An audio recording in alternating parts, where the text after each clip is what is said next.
Nung una po kaming dumating po dito, ang mga daanan po dito ay lubak-lubak po ang kalsada. 50 cm po ang lalim ng mga lubak-lubak.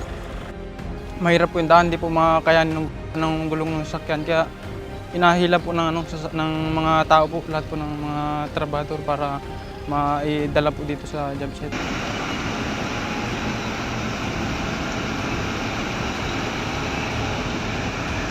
Nilalagyan po namin ng lubid po yung truck na nabalaw para mahila po namin mano-mano po.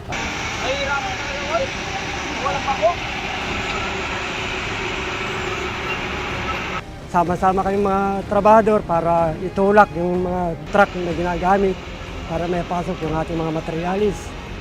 Pag hindi po talaga kaya, inabawasan pa po yung karga nung truck para i-deliver po dito yung kalahati, tapos yung inabalikan po yung kalahati. Yung mga kasamaan namin, sa sobrang pagod, yun, halos may matay sa pagod. Hindi sila pinanghinaan ng loob, gaano mang hirap ang kanilang naranasan. Ang ginagawa namin, pagka yung hindi na talaga kaya, doon na po namin sa dagat pinadadaan yung mga materialis. Isinasakay po namin ng mga bangka. Katuwang namin ang lokal para makuha namin ang mga gamit na kailangan. Talagang gustong-gusto nila makatulong. Yung mga kapatid na lang po, nagkukusa na lang po sila na bangka na lang po nila yung gagamitin namin. Hindi lamang sa pagtatawid ng materyales na subok ang pagpupunyagi ng INC construction workers dahil ang mismong paghahakot ay pahirapan din dulot ng makipot na mga daan sa barangay Patabog. Yung dalampasigan mula sa job site, medyo makipot ang mga daan. May maliliit na tulay pang dapat nating tahakin. Lalo na umaapaw din ang ilog sa dakong yun. May partikular na adjustments na isinagawa upang maiangkop ang itinatayong gusaling sambahan sa katangian ng lupang pagtatayuan nito. Yung pong aming site na yun ay napakalalim. Lalo na po, nakatabi kami sa sapa. Kaya tinambakan po siya ng halos 3 metro po yung itinaas. Bali, 4 po na tamping rammer ang ginagamit namin linggo-linggo po para masiksik po siya ng maayos. Halos 1 taon po yung ginawa naming pagtatambak dahil sa sobrang lalim po.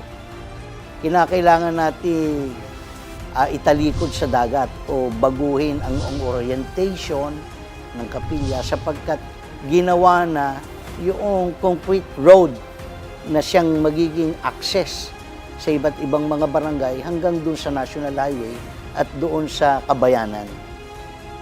Mga stainless po ang gamit namin dito, pati bintana, gate, lahat sa electrical, ganun din yung mga box.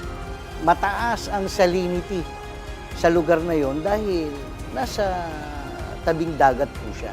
So madaling kalawangin kung gagamit lang tayo ng mga ordinaryong bakal. Kompleto po ito, meron siyang caretaker, meron siyang minister residence. Kasama po yung local office na nasa likod. Sa layuning patuloy na maluwalhati ang Panginoong Diyos, tinitiyak ng pamamahala ng Iglesia ni Cristo na anumang lokasyon o sukat ng ipinatatayo nitong gusaling sambahan ay talagang makatutugon nito sa mataas na standard. Walang maliit, walang malaki. Kaya kung ano ang ginagamit natin sa malalaking gusaling sambahan, yun din sa maliliit na gusaling sambahan.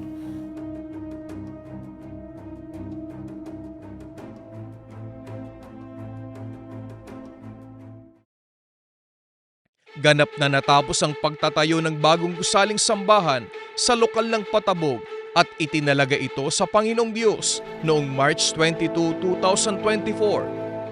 Ang espesyal na okasyong iyon ay pinangasiwaan ni kapatid na Emmanuel Lansanas, tagapangasiwa ng Distrito Eklesiastiko ng Quezon South.